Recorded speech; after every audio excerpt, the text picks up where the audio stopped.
Hi, everyone. Welcome. I love that intro. It's Yes, so exciting to see, something different. Love it. yes, something powerful. Thank you so much, Justin. We appreciate that.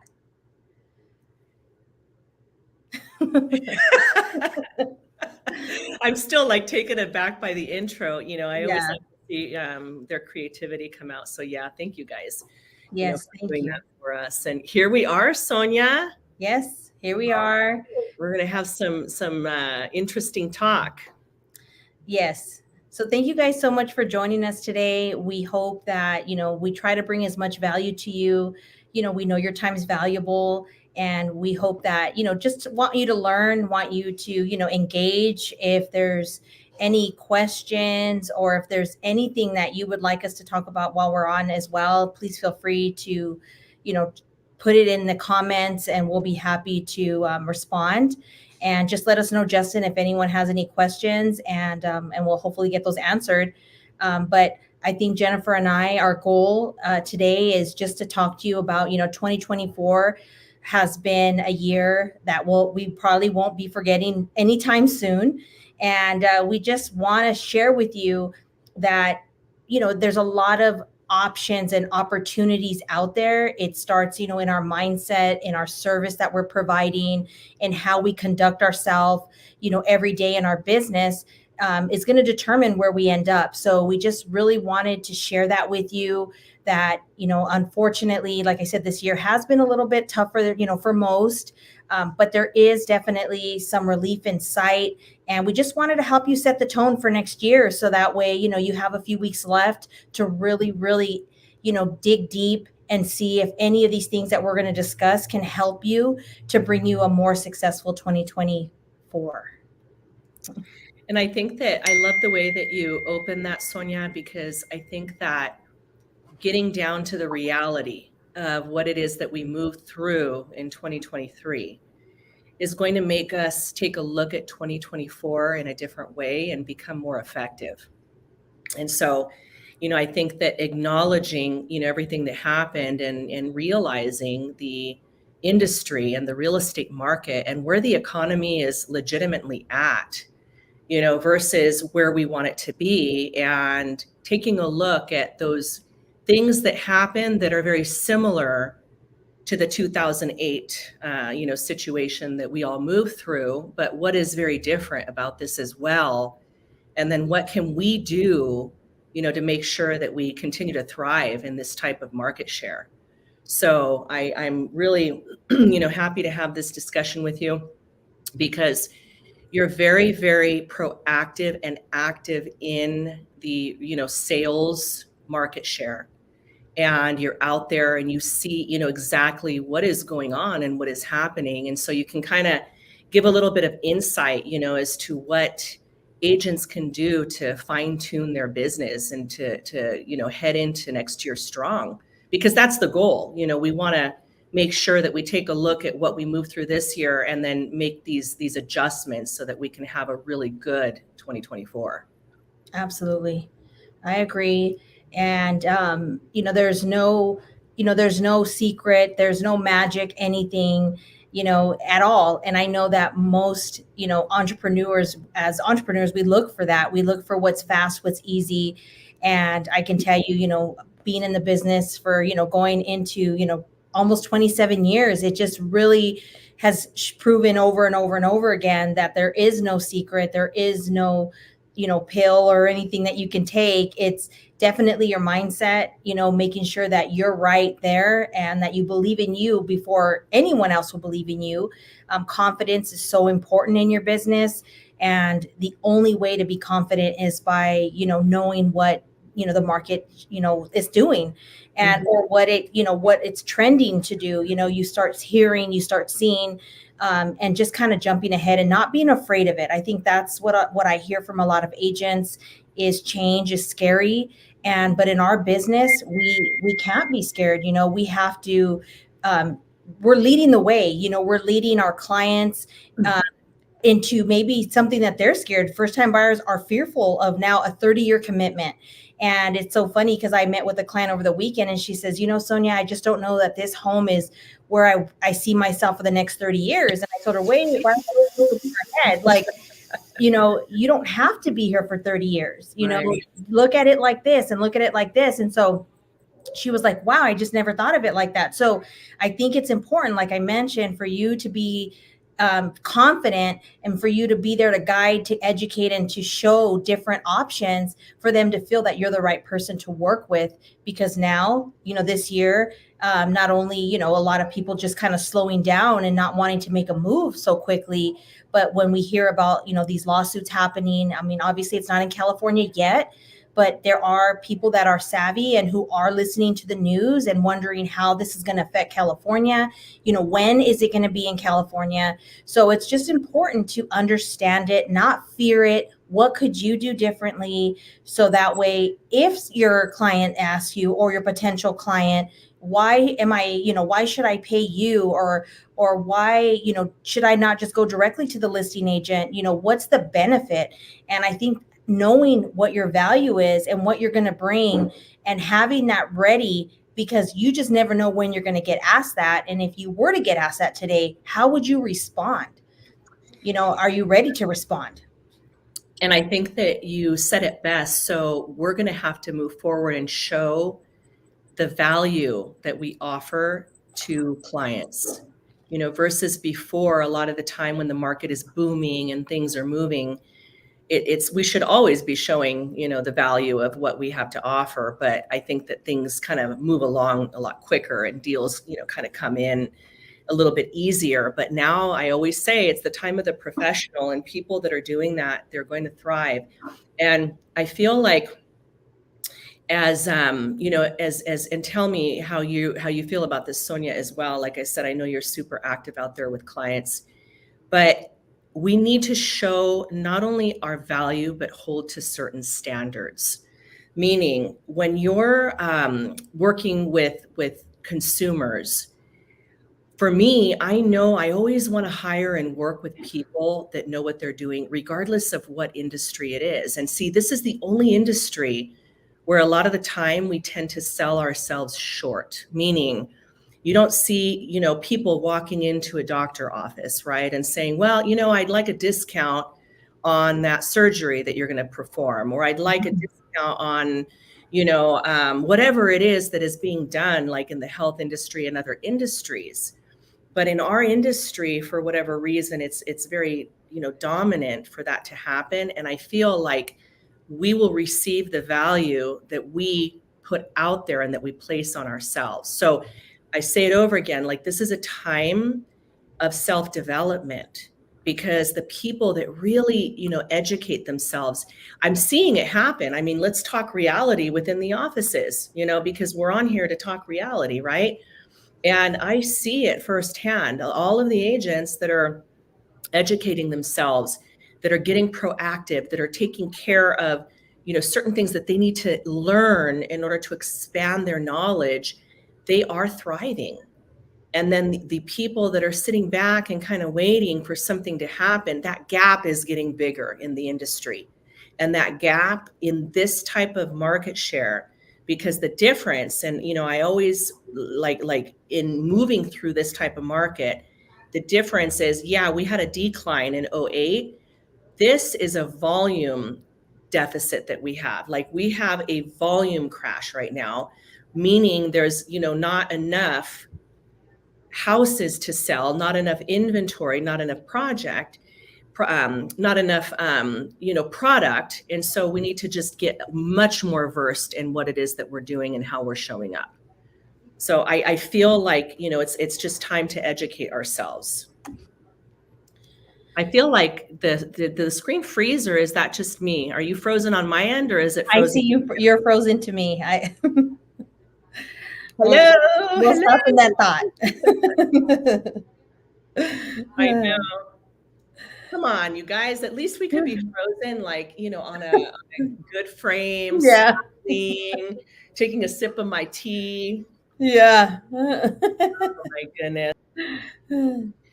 Help. Justin, marketing team, universe, anybody, help. Ugh.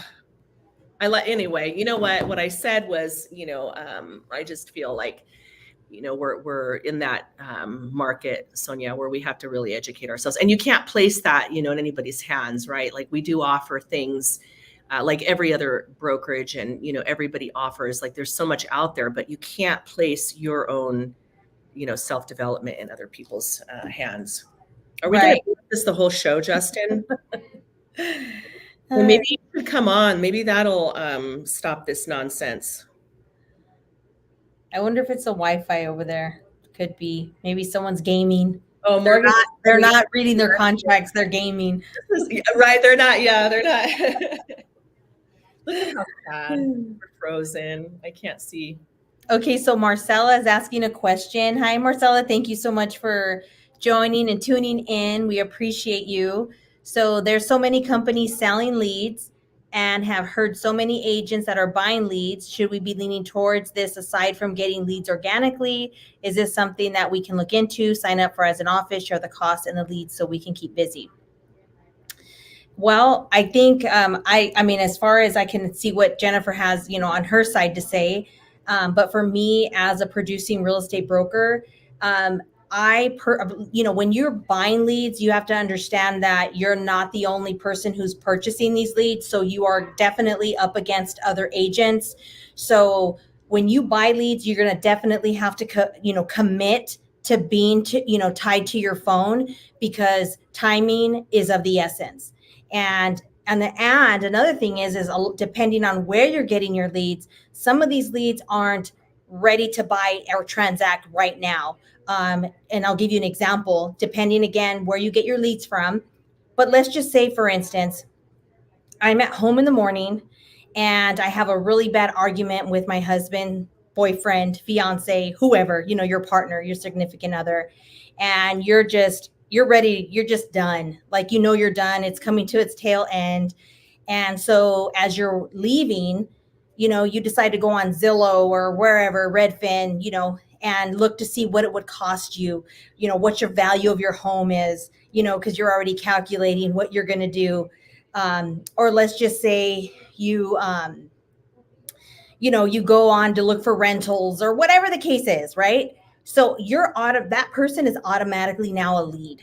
Okay, so that person, you're going to get their information because they put their information in there to get more information, but they truly don't have any intention on transacting today. Maybe they'll go home and, they can fix whatever the problem is, but maybe not. Maybe it's going to be something that's going to happen, but now it's going to take a year out, so I don't think leads are bad, but I do think that it just depends, like I said, on which ones they are. But for us to expect them to be immediate, you're kind of setting yourself up for wrong expectation, in my opinion. And from my experience with leads that I have actually bought for some of the agents here in our office, and I can honestly tell you that buying leads is a huge commitment, because if you don't answer your phone, or if you have lack of follow-up skills, and this goes back to what Jennifer and I were talking about, of knowing your market.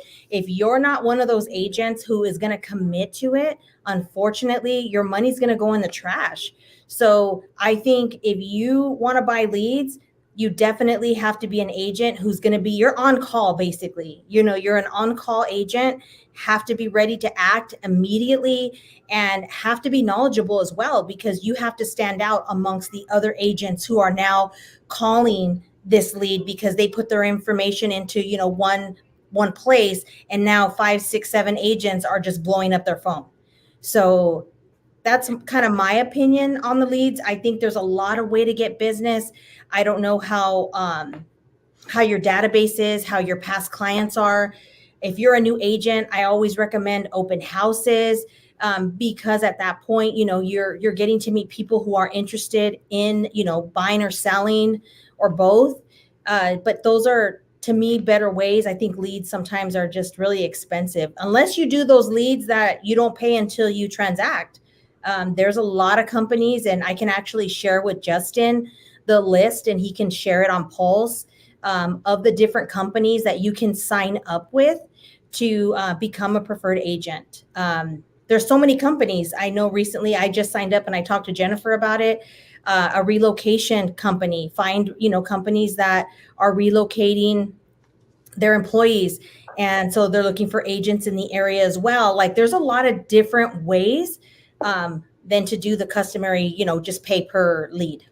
We did that last year too. We did like a pilot on that. And then I know that you did that as well, Sonia. And there's the, different types of leads that people can buy into. But at the end of the day, I do see we're very fortunate, in, I think, the Remax like system, because you get to see what is actually working for people. And I can tell you that people that are relying on those leads, they're not making it. I mean, like you said, the database, right? Working your database and do like it's something people can maybe try to do, but you're definitely on call, and then you're not. Let's put it this way: it doesn't seem to me like it's as cut out. It doesn't cut out to what people say it's going to actually be. Yeah, I think so too. I think that the people that are successful with some of the leads are agents that are investing a lot of money, Yes. and I'm talking more than $10,000 a month or more, a lot more. And so, that's that, and they feel, okay, we close one deal, we get our money back. But, that's basically what I see. The people that do have the success are the ones, definitely paying a lot more for them. What did I miss? Being out in the ozone. Did you miss me? Yeah. Yeah. Just talking about, is it worth buying leads? And then this is Patricia. Hi, Patricia. Thank you so much for joining us. So she's asking, do you think now that rates are falling, it will change the market? What do you think, Jennifer? So I was talking to my banker, Scott, the other day. He loves to call. I'm so, grateful for him because he's so funny. Like he puts things into such a good perspective for me. But we were having a conversation about this. And so what I do think that, what he was saying, and I agree with him, is I do feel that it's going to shift the market a bit, because what's going to happen is people will realize that, number one, these types of rates, this is what it's going to be at for the most part. And when it moves down a little bit, people are going to know, okay, now is the time to buy, because the possibility of it even going higher is actually there based on the past and what we've already gone through. So I do think that it's going to open up the market a little bit. I feel like more people are going to take a look at property and want to buy it. I also think that it's going to open up the investors market a bit. And I think that we're going to have, the same situation when it comes to listings, which is why it is so very important right now to become, well, I feel it's always important to be a listing agent, but, I feel moving into this next market, more than ever, it's important to be a listing agent so that you can have that inventory to work with. That's what I feel is going to happen, with the market. It is going to open it up a bit. Yeah, and I think it's what it showed is, the rates did dip slightly, the last couple weeks, and it has shown that applications have increased because of that. And just even the conversations I'm having, buyers are hopeful. They just even want to see rates in the fives, which, to be honest, you could, if FHA, VA, you could definitely get something, 5.75, 5.99 right now, with a point cost, just depending on FICO and down payment and all that good stuff. But it is definitely possible. And every little bit helps. And then just so you guys know, again, pay attention to the new builds. There's so many new builds that are offering 4.75 fixed rate FHA, a government loan, or VA. So, try to get your clients, into something like that. Take the time yourself and, go out to the builder, get the information, collect the data, do the numbers, see if it makes sense, and then give them a call. And, because I did have a couple clients who were like, well, I'm waiting for the rates to come down to this, but I just tell them, well, what if I'm able to do this or that? And it's, again, you're there to provide solutions and options, and be that person that's out there, looking and searching for them, opposed to, okay, I'll just wait for you to call me. You don't want to give them that much power, to be honest, because they might talk to somebody else who is more aggressive than you. And then, you come to find out when you follow up, oh, well, we actually ended up doing this. And new builds are great, especially for first-time home buyers, because they get the good rate, they get upgrades, they get, a brand new property. It's not going to have a lot of problems with it. Obviously, it's new. And then the appreciation on new builds is generally more than existing property, especially if they get in at phase one. So it's a win-win. New builds are a really good, opportunity for buyers right now, even investors. So Yeah. definitely. So that could be something too that you focus on, put that into something you want to do if you haven't done, is getting to know the different builders in the area, talking to a rep. I know that we had a couple like classes at, KB at different cities, and it was valuable. The agents got to go out there, see, and connecting with a sales representative. And now you're able just to call, you have someone, and you can call them directly and say, hey, I have a client that's in this price range looking for this and this. And, they want to sell too. So they're definitely there to help you. It just makes it so much easier when you build those, relationships. So definitely get out there and do that as well. It's always good to have, the most options possible. Because as soon as someone calls you and says, hey, this is what I'm thinking about, your wheels are already spinning as to, what, I know that there's opportunities here, and now, you're guiding them, to find something. Yeah, because a lot of the times they're going to need options. They may go in, with one idea and then all of a sudden realize, well, maybe it's better for me to purchase in this other area. Maybe, I should be purchasing investment property. Whatever it is, they need those options right now. And I think that, so, and this is where I think that going into 2024, people more than anything have to continue doing the basics.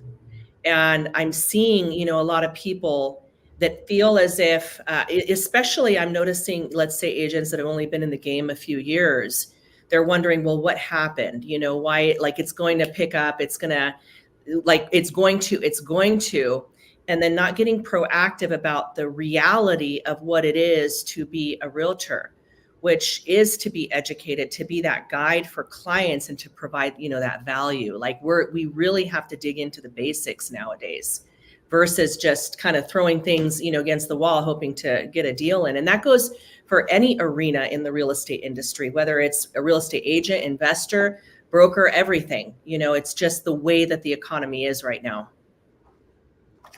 Right.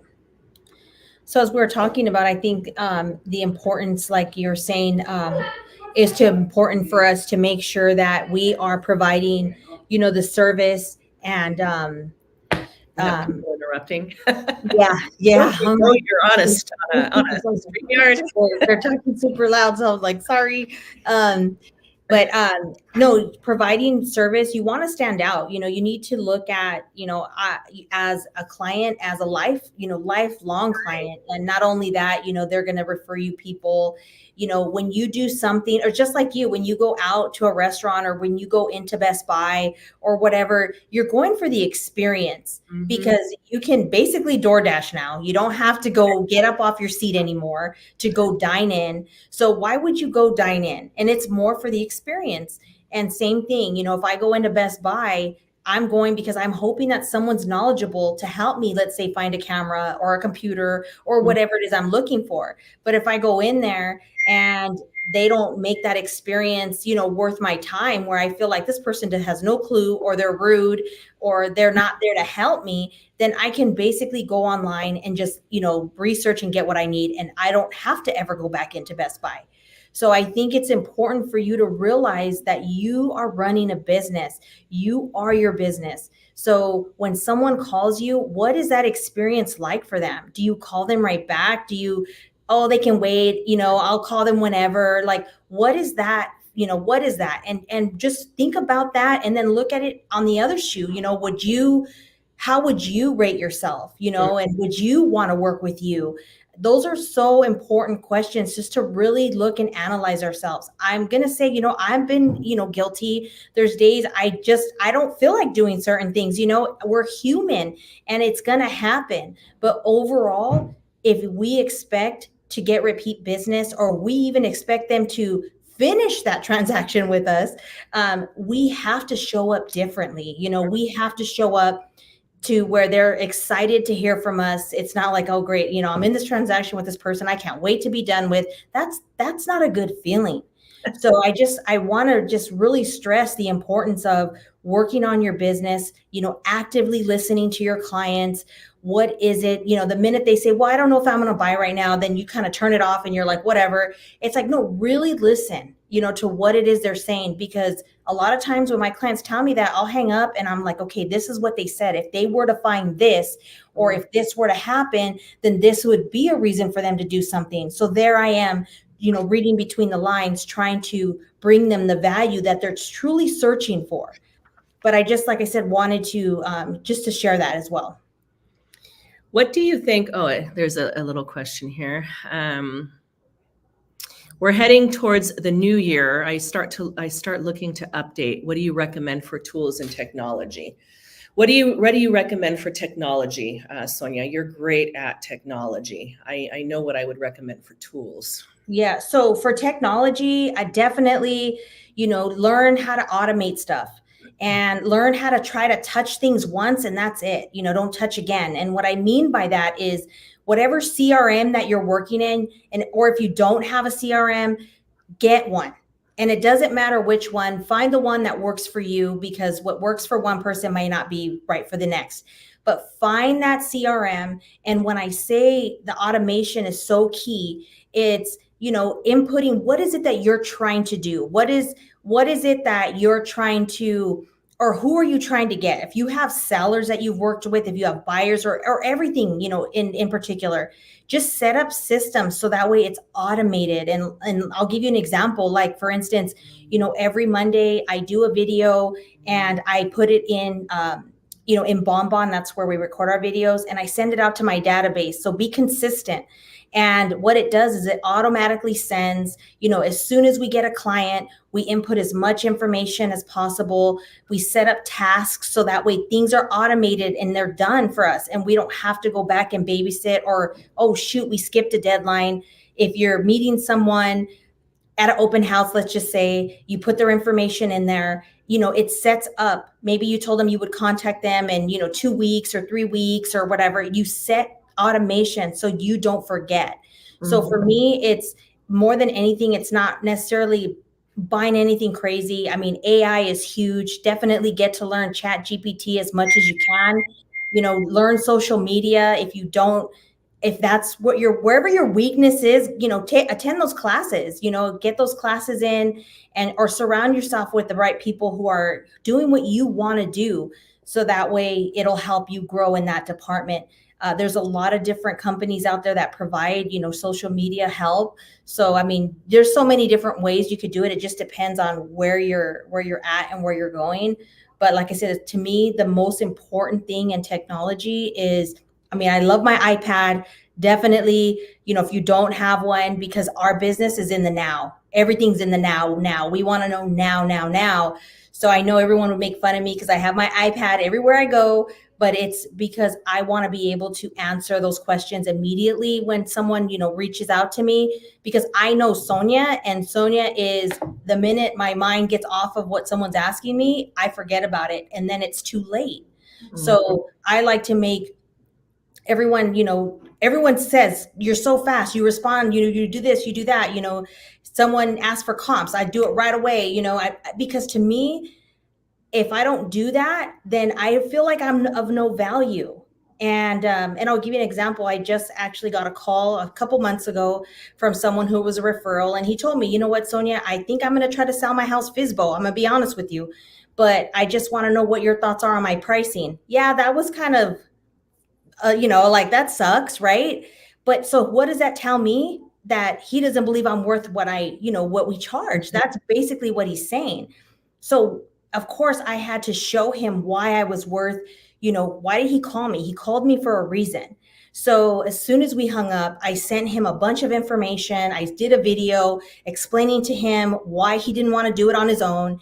And it was just one of those things where he calls me right back and he's like, wow, I didn't expect you to respond so quickly. I thought, it would take you a week to get back to me. And it's like, if I would have taken that long, he probably wouldn't have hired me. So again, I just think making sure you have your tools, different things handy that work for you. And it just depending on how you run your business, because obviously everybody runs it differently and everyone's goals are different. I think some people what happens is they also overcomplicate things when it comes to technology and tools. And so you have to definitely make a list, in my opinion, of, what is important to you, because certain basic things, they should be automatic. You should utilize technology, whether it is your farm area or your drip campaigns that you have going out, all of your websites and, all of your landing pages, whatever you're utilizing there, it should be a given. So your technology starting the year, you should take a look at what is it that you're utilizing. I mean, what is it that is pushing your business forward? And then, for me, what I would do is when it comes to systems, really get some type of tracking system, figuring out where is it that you're acquiring the majority of your business and how effective is it?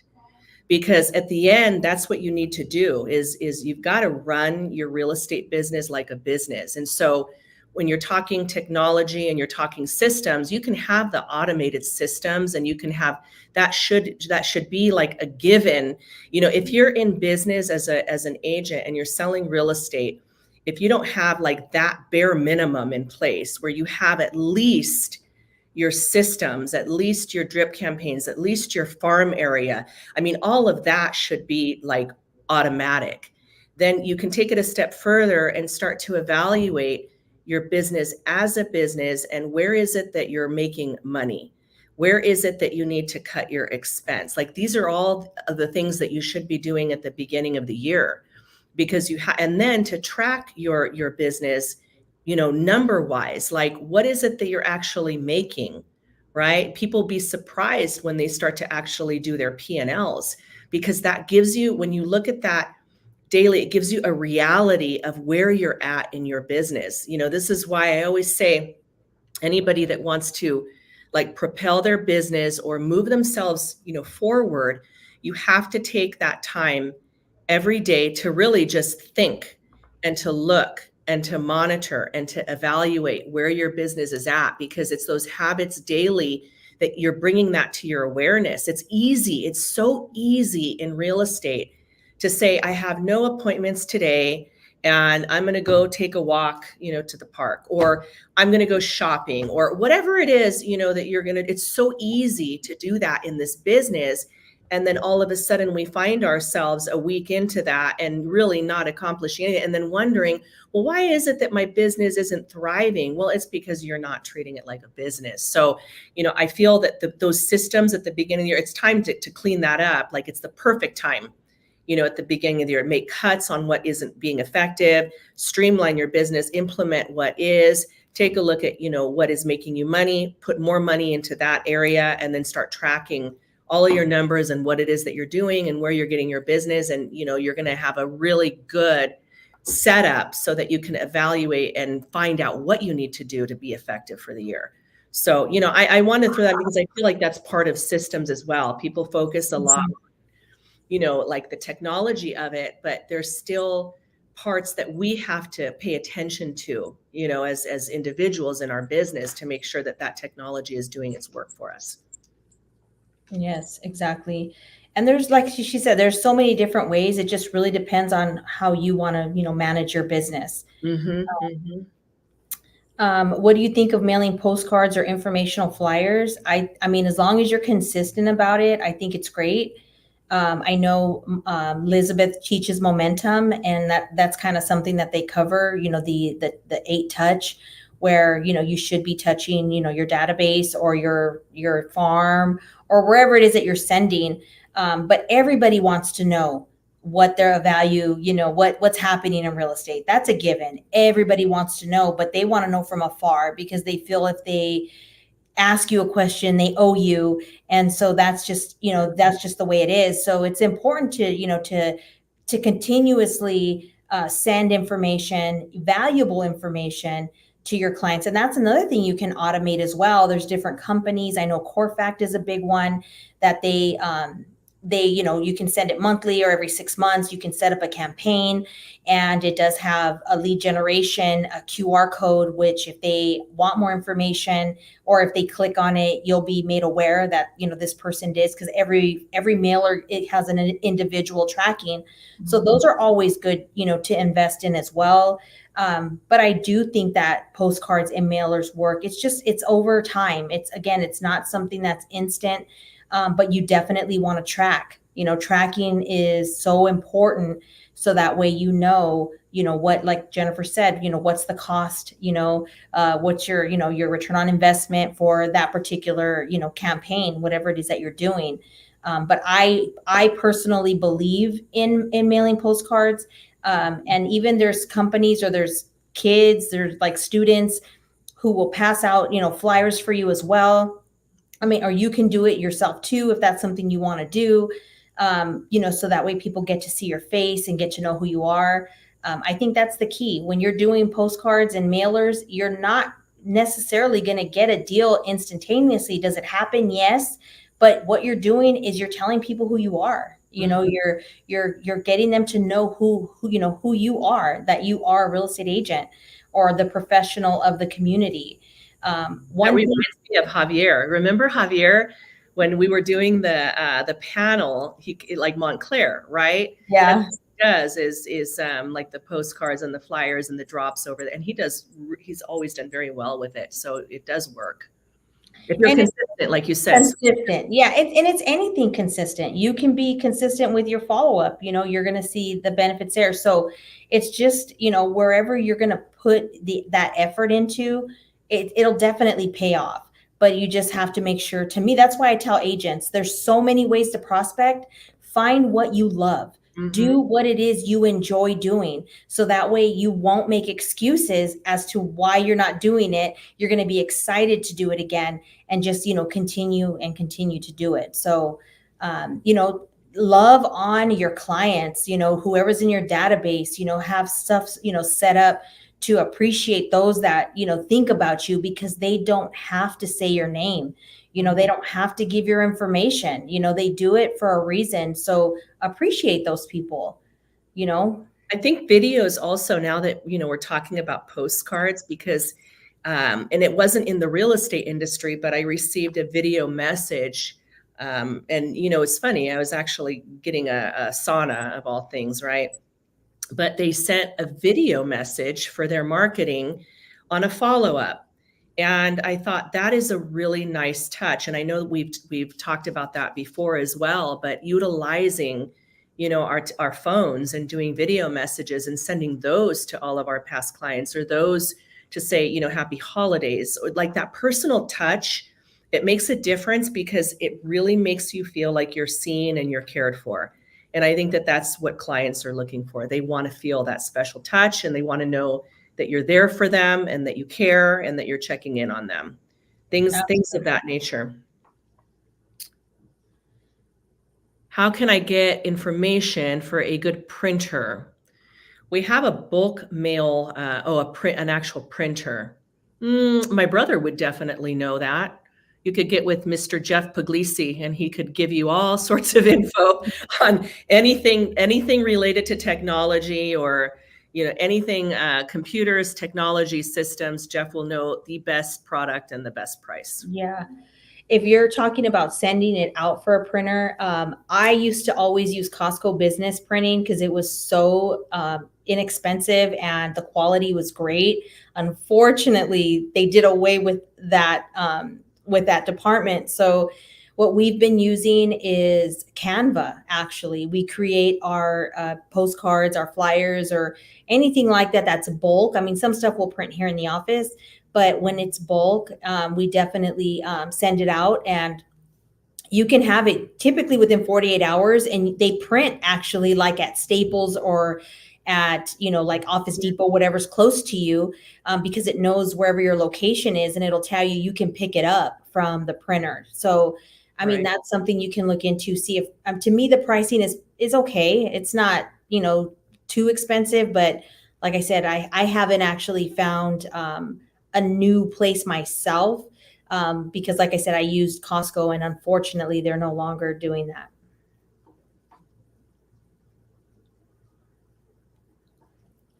But if you're looking for a printer, like she said, maybe ask Jeff if you want to do it from home. That's something you want to do from wherever you're at. But yeah, like we were mentioning, going into 2024, we're definitely excited, and we're here. We're here to assist and guide, and just show you that you can have a successful year if you put in the effort. I know we're having a business class next week, so for those of you that really want to dive deep into that, really look at your past sales over the past 2 years. Where did your business come from? And a lot of times you might not realize who was your top 5 people that sent you someone, or maybe there was someone that sent you 3 people that year. How are you thanking those people? So again, a nice acknowledgement during this time of year it makes anyone feel special. It doesn't have to be anything extravagant, even just a dinner, or even maybe they want to spend time with you. There's a lot of different things like that. So just, I would really look at, your last 2 years and see, where did my business come from? And if you see someone's name more than once that referred you someone, I would definitely, even if they're your friend and you talk to them on a daily basis, set that aside and just show the appreciation for that. Mm-hmm, mm-hmm. Definitely. I wanted to touch a little bit on the subject as well, when it relates to, like doing business. Because doing business in the sense of the real estate community and with other agents, I've kind of gone through this year, and I've realized, and I think that the majority of people can kind of probably say the same thing, that whenever there is like an issue in a transaction, it generally is resolvable. And, if you have good communication, because we always talk about our clients, and of course, they're our source of income, right? They're the people that we're always looking to service and to be there for. But the way that I look at it is, the agent that is representing the other party, they also should be viewed as our client. And you want them to have that pleasant transaction with you and that pleasant experience, so that they could say, I really want to work with that agent again. I'm sure, Sonia, in the industry, you probably have a lot of people that have taken your offer because they know that Sonia is not going to disappear. She'll handle her business. She will, manage and make the transaction as smooth as possible.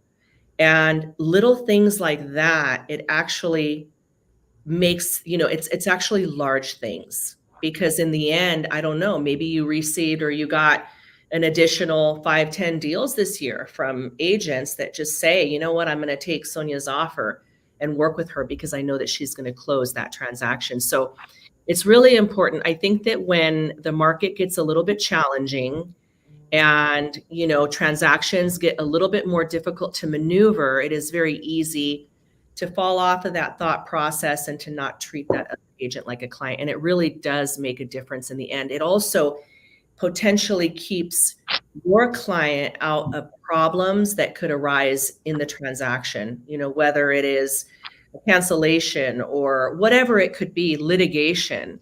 We've had some litigation realistically this year that honestly could have been avoidable, I feel, with a lot more communication. And a lot of the times, as agents, we say, well, at the end, that isn't going to affect, me or my business. The attorneys will handle it. No, it does, because you're a party in the situation. You're tied to it. It is also your lawsuit, not just, the buyer, seller, broker. It's everybody, and it does definitely stall business. So those things, moving forward, I feel like all of us should always conduct business in that manner, just trying to troubleshoot, regardless of whether we like the individual or not, because a lot of times there's that personality conflict, let's be real, but it's also part of managing your real estate business, just making sure that you're doing, what is best for the client and having that open communication. And so I wanted to throw that in there because I think a lot of times it gets forgotten. And, it's important. You wouldn't believe how many times and I'm sure you do too. So and so, I can't reach that agent. I can't reach them. They're not picking up their phone. Why? Why have you not picked up your phone all day? I mean, yes, we do go on vacations, right? Absolutely. But then you should have somebody helping, to manage any transactions that you might have. There's no reason to avoid somebody in a real estate transaction, because when you avoid things, just like anything else in life, believe me, it doesn't go away. It just grows and it becomes a really big problem. So, those things are things to be proactive about in your real estate business. They matter in the long run as well. Yeah, agreed. And I think as agents, we have a lot to do with that, because obviously the buyer, if you're helping a buyer, the buyer doesn't talk to the seller or Mhm. vice versa. It's all communicated through agents. And so we hold the power in that.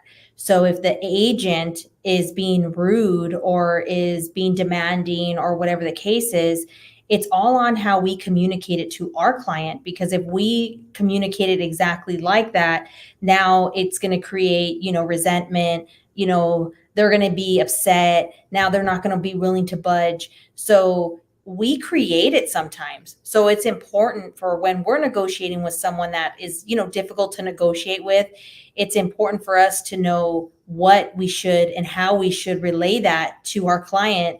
So that way it doesn't create a bigger issue than it needs to be, because it does end up becoming personal. And it's just, and that it maybe, is not the right way, definitely isn't. But like Jennifer said, there's some agents out there that unfortunately, we get in a transaction with, and don't understand that we're there as a team. It has to be a win-win for both sides. We have to negotiate together to make it a win-win. It's not, I'm the listing agent, so my seller deserves everything in the world, or vice versa. It's what can we do so both parties, it's acceptable and it makes sense. So I Yeah, do agree with that. we can't hide. We can't hide. I mean, there's Yeah, brokers that do that too. I was trying to get a hold of somebody a couple of weeks ago. I thought, I cannot believe this individual yeah, is running an office. I mean, no answer, and still no answer. It's like things like that we can't hide from things. And then, I think another thing in this type of economy that we're moving through and this type of market is you have to be, and this is for your protection, the broker's protection, and your client's protection. At the end, like your clients will benefit greatly from this, because you have to make sure your contracts are super tight. And when I say super tight, I think that a lot of people, they feel, well, this is just miscellaneous, real estate paperwork. It's not just miscellaneous real estate paperwork. These are disclosures and forums that are there for your protection and for your client's protection, because it's all fine. And, as long as everything is good, it's great. But then when a problem arises or a situation happens, you want to make sure that everything was properly disclosed. We would rather have you over disclose and have an addendum to an addendum to an addendum and make something super clear to your client than to under disclose, to maybe not create conflict or whatever it is. It's so much better to do that and to keep really tight on. It's part of being a professional. and part of just saying how it is and showing up and making sure that your client is protected. So, and especially, right now, I know, you're right now moving through a situation, with an EMD. I know, Sonia, and those things happen, right? But we just have to make sure that everything is in line so that the client at the end is protected. So I wanted to throw that out. A lot of times it's easy to do the paperwork really quick. Just get it done, get it out of the way, and we don't want to do that. You want to make sure that you're protecting your clients and yourself. Absolutely. I always do stress that to the agents to negotiate up front and not wait. If you know that your client is going to need, a longer time after escrow, or, it's like the honeymoon stage, right? Everybody in the beginning is excited to be in this transaction until they're not. So always negotiate everything up front, put it in writing, because if it's not in writing, it doesn't matter. It doesn't count. And just always make sure that you are, talking to your client, finding out what their needs are, because I think that's where a lot of things happen. People start trying to negotiate after, like, oh, well, my client's going to actually need to stay after. Wait, that wasn't in the contract.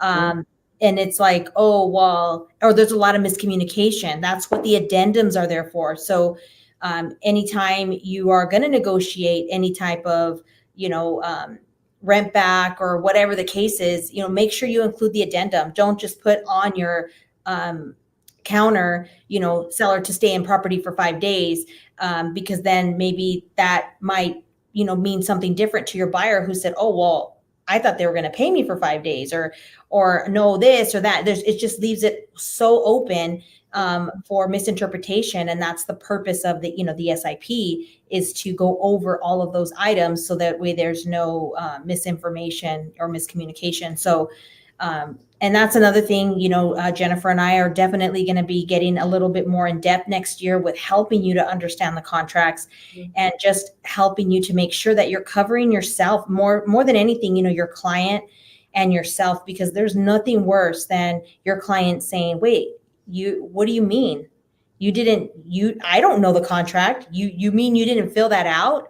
So now, how do you have that conversation with your client if you made a mistake? So those are things that, again, showing up as a professional, knowing your stuff, and that way you don't ever have to, go through that. And to look at this market as an opportunity. I think that a lot of times when things shift, right? And yeah, we've been through a little bit of a challenge, in this market, absolutely. And we have taken a look at it, and I think, more than anything, talked about it, which is good. You want to talk about things that are happening, but to look at it as an opportunity and not as something that is almost like a chore to deal with, right? Because it is an opportunity. And like we've been talking about all year, like this, and it still always is the time, but now more than ever, get really educated on your business. I mean, really, really invest in yourself and just get very, very educated, because once you're educated, and there's so much education out there. I mean, we not only put out tons and tons of classes, but there's just so many ways that we can educate ourselves as real estate professionals and learn more. And the more you learn, the more opportunity you have. The more you know, the more opportunity you have, because you're out there hopefully talking to people. And it's those little opportunities that we get when we're talking to somebody. Oh, well, you know what? Do you know how to maneuver a 1031 exchange? Yeah, I know how to do that. I'm well versed in it. Okay, well, do you know what would the tax consequence be? I mean, these are things that you should be spending time educating yourself, because you're in real estate. So ask yourself every day, what is there, what new can I learn? Like what is available for me to learn that is new to add to my knowledge portfolio? What more can I know to add to my value so that I can give more value to people, rather than, repeating the same things every day, like that's going outside of your comfort zone, right? Like outside of the box. As a matter of fact, Sonia, we were just kind of talking about that earlier, right? With like the commercial stuff. And you and I like kind of going back and forth on commercial. It's like to ask yourself, like, what do I need to get a little bit more educated in? What do I need to learn? What do I want to learn? These are things in this market. It's just so important to, be well versed and to know your product, which is real estate, and to know like what does it do? How does it move? How does it act? How does it behave in this market? What do I need to do in this market? Like all of those things, stay on top of those things. It's going to make a difference in your business. Right. Guaranteed. 100%. And the rest, it will come, like what do we do to navigate next year? Well, you just heard it, like all of the marketing tools and everything, that Sonia just talked about, all of the ways that she deals with her clients, what she does for them, we keep hearing database. If you don't have that, then you're not even in business. If you're not maintaining and keeping a database, I mean, you're not in business. So you're not in real estate. You're not an entrepreneur. You're not conducting your business in the right way. Like all of these things, really take a look at, what it is that you're doing, how you're starting the year, and then implement what makes sense for you, what you enjoy, what you love. Do you love cold calling? Do you love to be all over social media? Use that. Utilize that platform. Get out there. Don't be shy, like just thinking of different things that you can do and implementing those things and then keeping track of your numbers and where your business comes from. So, I think that it could be an excellent year if you get educated and stay educated in your field. Yeah. And we're doing a lot of things too. So that way, you guys have classes to attend. And then also, like she mentioned, the boards have them, there's stuff online. So there is definitely, opportunities, in different, or different educational classes, pretty much anywhere, honestly. And a lot of times too, when we do see a class, we think, oh, well, we already know that. So there's no point in me attending. But you know what? You just never know. Sometimes you can learn just one thing, and that one thing can really, really, show you something that, hey, this one thing changed the way I wrote my offer or the way how I did this. So it can make a difference, if you ever come across something like that. And I think that's the whole point is you can never, learn too much, even if it's a refresher. And I know you're bringing back the contract class. You're going to bring that back next year. And I think that we're going to have that class. We were talking on a Tuesday or a Thursday. And what we're going to do is we were also talking. So you guys, you need to attend those classes. Like Sonia said, even if you think you know the contract, there's things in the contract that maybe you could do better, or maybe you don't know about. Maybe, it could be added protection for you and your clients. But we're going to bring that back. And then also, look at it more from a management standpoint. I know myself, you, Sonia, Elizabeth, to see, because we have people checking our files, right? Like we have a full staff and, an attorney, like we have people checking our files for compliance.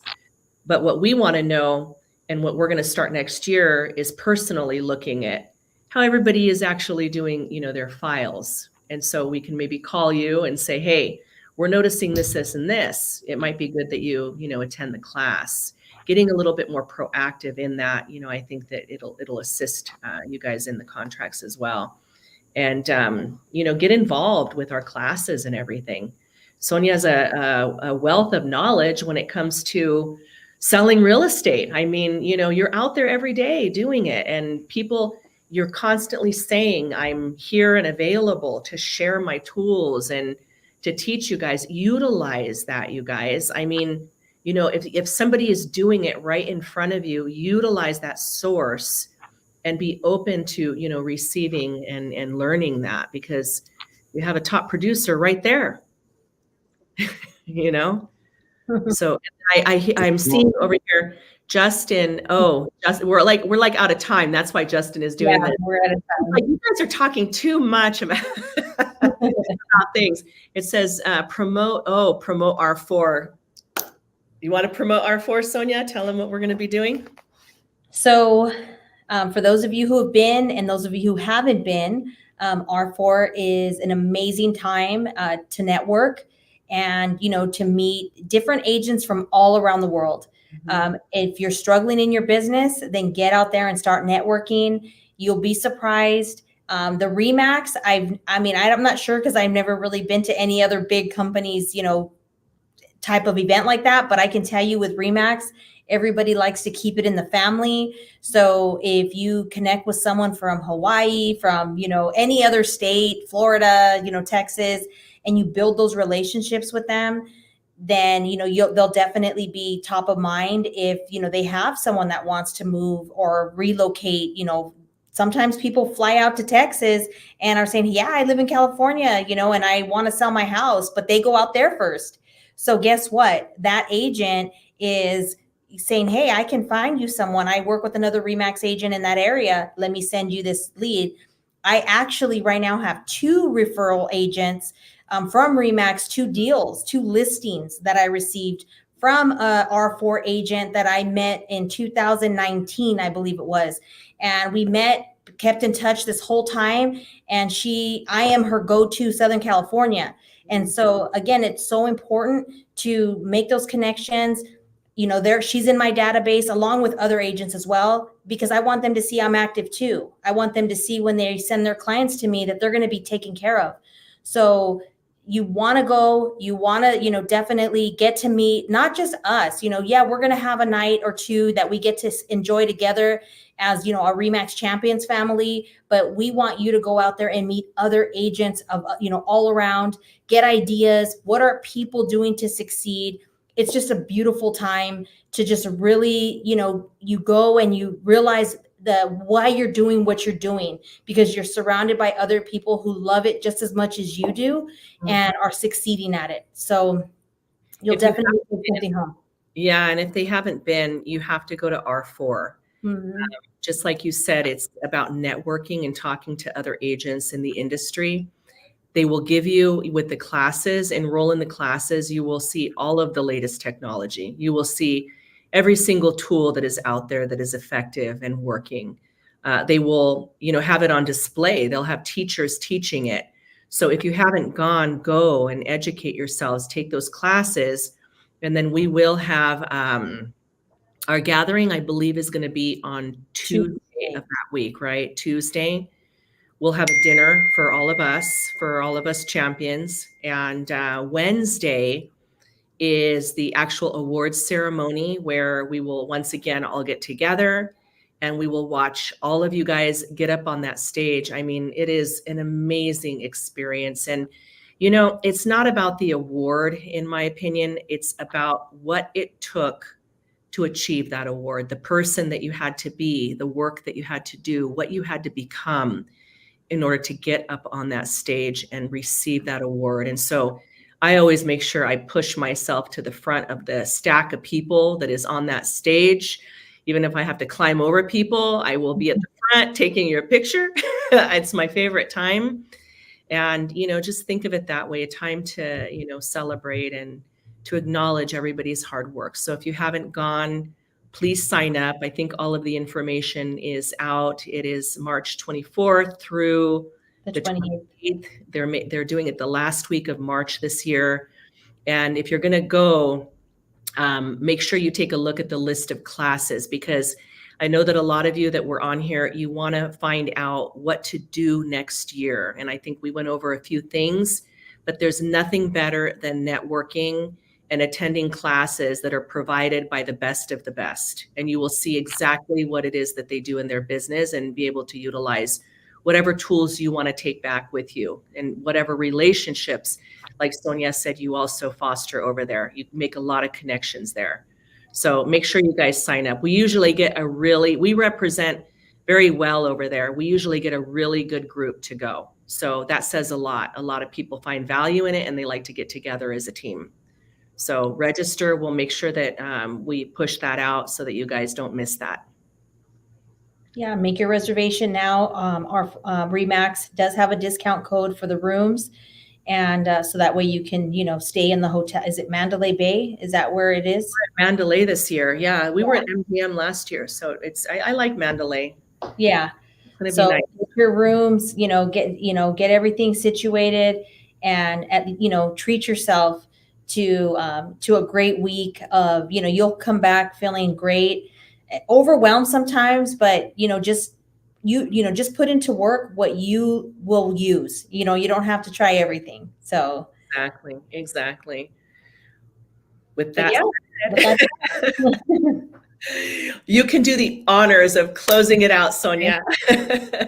well, like I said, we hope that this has been, informative, educational, and that, you took something from it. And we hope that put the value into yourself. And again, if you don't want to do it alone and you want to team up with someone, or you want to find a group, we do several different things. So just reach out to us. If you're struggling, let us know. Maybe we can, partner you with someone else who's called us, who wants to do the same activities that you're doing, whatever it is. And then don't be shy. If there's any classes you want us to do, or anything you would like to see us as leadership doing for you, please let us know. We're definitely open, and we try to bring you the best, so that way you guys have something to go off of.